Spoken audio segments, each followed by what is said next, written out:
ഉത്രട്ടാതി നക്ഷത്രം, നിങ്ങൾ അങ്ങനെ വലിയ ശക്തിയിൽ ലൗഡായിട്ടൊന്നും വിജയിക്കില്ല. എന്ന് വെച്ചാൽ അങ്ങനെ എല്ലാവരും കാണിക്കണ രീതിയിൽ, എല്ലാവരും അറിയണ രീതിയിൽ ഒരു വിജയമൊന്നും ഉണ്ടാവില്ല. സൈലന്റ് ആയിട്ട് മെല്ലെ മെല്ലെ ഇങ്ങനെ കാര്യങ്ങൾ ബിൽഡ് ചെയ്ത് വരുന്നവരായിരിക്കും. ഉത്രട്ടാതി നക്ഷത്രക്കാർ പൊതുവെ കാം ആയിരിക്കും, നല്ല ക്ഷമയുള്ളവരാണ്, ഇമോഷണലി നല്ല ഡെപ്ത് ഉള്ളവരാണ്.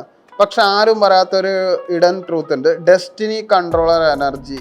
നിങ്ങൾക്കൊരു ഡെസ്റ്റിനി ഉണ്ടാവും. എന്ന് വെച്ചാൽ ഒരു അവസാനം നിങ്ങൾ എന്തായാലും കണ്ടുവച്ചിട്ടുണ്ടാവും, അവിടം വരെ എത്തണം എന്നുള്ളൊരു വിചാരം എപ്പോഴും ഉണ്ടാവും. ഞാൻ സംസാരിക്കുമ്പോൾ കൂടുതൽ ഇംഗ്ലീഷ് വായൽ വരാറുണ്ട്, അത് പലർക്കും മനസ്സിലാവില്ല എന്നുള്ളത് കമൻറ്റ് ബോക്സിൽ വരുന്നു.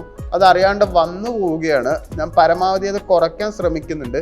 നിങ്ങൾക്ക് മനസ്സിലായിട്ടില്ലെങ്കിലോ ജാതകത്തിൽ നിങ്ങളുടെ നോക്കണം എന്നുണ്ടെങ്കിലോ നിങ്ങൾക്ക് ഡയറക്റ്റ് വിളിക്കാവുന്നതാണ്.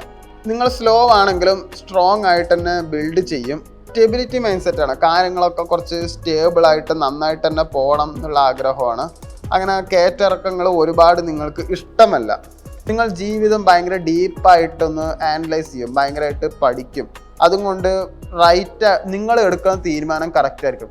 മറ്റുള്ളവരുടെ തീരുമാനത്തിൽ നിങ്ങൾ അംഗീകരിച്ച് കൊടുക്കുമ്പോൾ നിങ്ങൾ ഓട്ടോമാറ്റിക്കലി നിങ്ങൾക്ക് അവിടെ ഫെയിലിയർ തന്നെ ഉണ്ടാവുള്ളൂ. അതായത് നിങ്ങൾ തോറ്റു പോകാൻ സാധ്യതയുണ്ട്. നിങ്ങളുടെ ഡാർക്ക് സൈഡ് എന്താ വെച്ചാൽ വെറുതെ ഒരുപാട് ചിന്തിച്ചിരിക്കും. അതുകൊണ്ട് കാര്യങ്ങളെല്ലാം സ്ലോയിലേ പോവുള്ളൂ. അത് കുറച്ച് നല്ലതുമാണ്, പക്ഷെ ജാതകപ്രകാരം അത് ഒരു ഡാർക്ക് സൈഡായിട്ടാണ് കാണുന്നത്.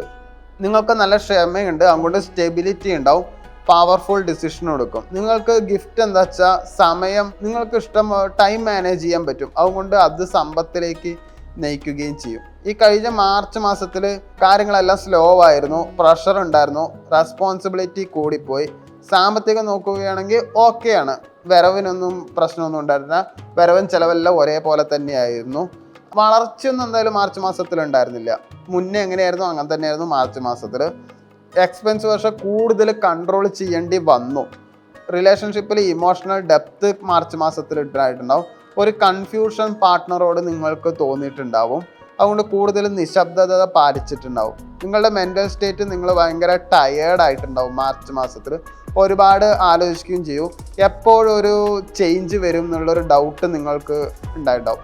മാർച്ച് മാസം നിങ്ങളെ നന്നായിട്ട് തന്നെ ടെസ്റ്റ് ചെയ്തു. അത് നിങ്ങളുടെ സ്റ്റെബിലിറ്റി ബിൽഡ് ചെയ്യാൻ വേണ്ടിയിട്ടാണ് എന്ന് വിചാരിച്ചാൽ മതി. ഏപ്രിൽ മാസത്തിൽ കരിയറിൽ ഇതേ ഡിലേ തന്നെ കാണുന്നുണ്ട്, പക്ഷെ അതിലൊരു ഗ്രോത്ത് എന്തായാലും ഉണ്ടാവും. മറ്റുള്ളവർ കുറച്ച് ബഹുമാനിക്കും. ഒരു പെർമനന്റ് സക്സസ് എന്തായാലും ഏപ്രിലിൽ ഉണ്ടാവും. സാമ്പത്തികം നോക്കുകയാണെങ്കിൽ മാർച്ചിൽ എങ്ങനെയായിരുന്നു അങ്ങനെ തന്നെയായിരുന്നു ഏപ്രിലിലും ഉണ്ടായിരുന്നു. സേവിങ്സ് കുറച്ച് ഇൻക്രീസ് ആവും. ലോങ് ടേം വെൽത്ത് എന്തായാലും ബിൽഡ് ചെയ്യും. പ്രോപ്പർട്ടി അസറ്റ് ചാൻസ് ഒക്കെ കാണുന്നുണ്ട്. ഒരു സെക്യൂർ ആവും ഫിനാൻഷ്യൽ. എഡ്യൂക്കേഷൻ നോക്കുകയാണെങ്കിൽ നല്ല ഡീപ്പായിട്ട് പഠിക്കണവരാണ് നിങ്ങൾ, ഭയങ്കര ഡീപ്പായിട്ട് പഠിക്കണവരാണെങ്കിൽ നല്ല സ്ട്രോങ് ഫോക്കസും ഉള്ളവരാണ്. അതുകൊണ്ട് വിജയ സാധ്യത കൂടുതലാണ്. റിലേഷൻഷിപ്പിൽ ഇമോഷണൽ കണക്ഷൻ നല്ല സ്ട്രോങ് ആണ്. ട്രസ്റ്റ് നല്ല ഇൻക്രീസ് ആവും. ചിലർക്ക് മാരേജ് കമ്മിറ്റ്മെൻറ്റ് ചാൻസ് ഒക്കെ ചിലപ്പോൾ സംസാരം എന്തായാലും ഉണ്ടാവും. ചിലർക്ക് മാരേജ് കമ്മിറ്റ്മെൻറ്റ് ചാൻസ് ഒക്കെ സംസാരം എന്തായാലും ഉണ്ടാവും. കുറച്ച് സമാധാനത്തോടെ കാര്യങ്ങൾ പോകും, അല്ലാണ്ട് വേറെ വ്യത്യാസമൊന്നും ഉണ്ടാവില്ല. ബിസിനസ്സിൽ ഏപ്രിൽ ആദ്യം കുറച്ച് ലാഭം ഉണ്ടാവും, അതിന് ശേഷം കുറച്ച് താഴേക്ക് തന്നെയാണ് പോകുന്നുണ്ടാവുക. കുറച്ച് സ്റ്റേബിൾ ആയിട്ടുള്ള എക്സ്പാൻഷൻ നിങ്ങൾ ആഗ്രഹിക്കും, കുറച്ച് കൂട്ടണം എന്നുള്ളത്. ബ്രാൻഡ് വാല്യൂ ഇൻക്രീസ് ചെയ്യാൻ എപ്പോഴും ശ്രമിക്കുക.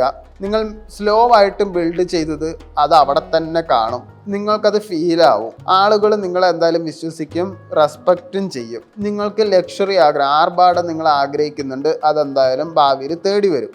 പക്ഷെ ഒരുപാട് ഇങ്ങനെ ആലോചിക്കരുത്, അത് ഓട്ടോമാറ്റിക്കലി വരും. ഞാനിപ്പോൾ പറഞ്ഞാലും അത് നിങ്ങൾ ആലോചിച്ചും കൊണ്ടേ ഇരിക്കും. അതിലിപ്പോൾ വേറെ കൺസൾട്ട് ചെയ്യേണ്ടി വരും എന്തായാലും. അതുകൊണ്ട് ഡിലേ കുറച്ച് അവോയ്ഡ് ചെയ്യുന്നതായിരിക്കും നല്ലത്. ഒരു കാര്യം അങ്ങനെ താഴ്ത്തി ഇടുന്നത് അത്ര നല്ലതല്ല, പക്ഷെ ക്ഷമ കൈവിടരുത്.